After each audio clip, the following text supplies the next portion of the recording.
नमस्कार मित्रों। आज फिर से आपके सामने आया हूं एक बहुत ही सेंसिटिव सब्जेक्ट लेके। आज का जो सब्जेक्ट है उसका नाम है इमरजेंसी फंड। सुन के थोड़ा सा अजीब लगा होगा। इमरजेंसी फंड मतलब क्या? मित्रों, क्या कभी आपके लाइफ में या आपके किसी फ्रेंड के लाइफ में आपने कभी देखा है कि अचानक से उनका जॉब चला गया, बिजनेस बंद हो गया, या तो घर में कोई फाइनेंशियल इमरजेंसी आ गई, मेडिकल इमरजेंसी आ गई, जिसकी वजह से घर में जो पैसा था वो तो खत्म हो ही गया, साथ में रिश्तेदारों से या बैंकों से लोन लेना पड़ा।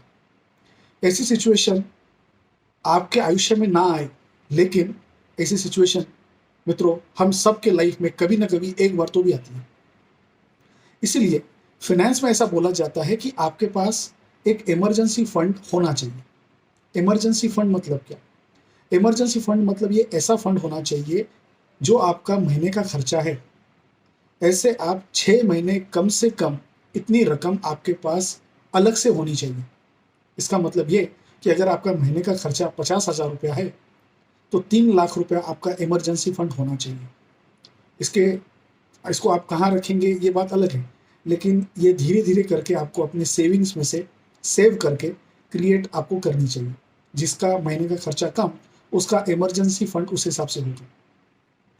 भारत में कुछ व्यक्ति ऐसे हैं जिनके पास 2-2 साल तक का इमरजेंसी फंड है।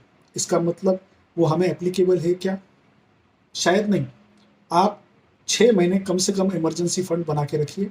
ये पैसा कहाँ रखना है? ये पैसा आप अपने सेविंग अकाउंट में रखिए, या तो इस पैसे की आप एक फिक्स डिपॉजिट बना दीजिए, या लिक्विड फंड्स आते हैं। म्यूचुअल फंड का एक प्रकार होता है लिक्विड फंड्स, जिसमें से आप कभी भी पैसा निकाल सकते हो।